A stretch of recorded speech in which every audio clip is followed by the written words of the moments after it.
Clip number 306۔ اس clip میں آپ سورہ انعام کی آیت نمبر 100 سے 102 تک کی تلاوت، ترجمہ اور تفسیر قرآن صراط الجنان سماعت فرمائیں گے۔ بسم اللہ الرحمن الرحیم۔ ترجمہ، اللہ کے نام سے شروع جو نہایت مہربان رحمت والا ہے۔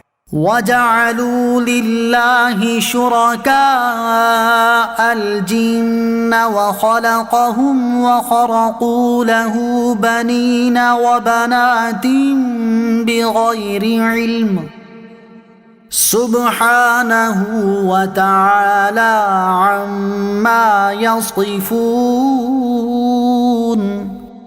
ترجمہ، اور لوگوں نے جنوں کو اللہ عز و جل کا شریک بنا لیا، حالانکہ اللہ نے تو ان جنوں کو پیدا کیا ہے، اور لوگوں نے اللہ کے لیے جہالت سے بیٹے اور بیٹیاں گھڑ لیں، حالانکہ اللہ ان کی بیان کی ہوئی چیزوں سے پاک اور بلند ہے۔ وَجَعَلُوا لِلَّهِ شُرَكَاءَ الْجِنِّ، اور لوگوں نے جنوں کو اللہ کا شریک گھڑ لیا۔ ارشاد فرمایا کہ سابقہ آیات میں بیان کردہ دلائل قدرت اور عجائب حکمت اور اس انعام و اکرام اور ان نعمتوں کے پیدا کرنے اور عطا فرمانے کا تقاضا یہ تھا کہ اس کریم کارساز پر ایمان لاتے، لیکن اس کی بجائے بت پرستوں نے یہ ستم کیا کہ جنوں کو خدا عز و جل کا شریک قرار دیا، کہ ان کی اطاعت کر کے بت پرست ہو گئے اور اللہ عز و جل کے لیے معاذ اللہ بیٹے اور بیٹیاں گھڑ لیں، حالانکہ اللہ عز و جل ان کی بیان کی ہوئی چیزوں سے پاک اور بلند ہے، اور یہ چیزیں اس کی شان کے لائق ہی نہیں۔ بديع السماوات والأرض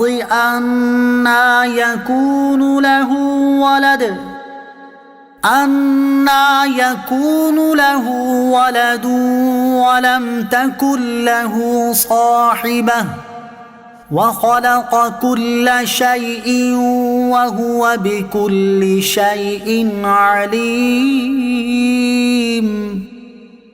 ذلكم الله ربكم لا إله إلا هو خالق كل شيء فاعبدوه وهو على كل شيء وكيل۔ ترجمہ، وہ بغیر کسی نمونے کے آسمانوں اور زمین کا بنانے والا ہے، اس کے لیے اولاد کیسے ہو سکتی ہے، حالانکہ اس کی بیوی ہی نہیں ہے، اور اس نے ہر شے کو پیدا کیا ہے اور وہ ہر شے کو جاننے والا ہے۔ یہ اللہ تمہارا رب ہے، اس کے سوا کوئی عبادت کے لائق نہیں، ہر شے کو پیدا فرمانے والا ہے، تو تم اس کی عبادت کرو، اور وہ ہر چیز پر نگہبان ہے۔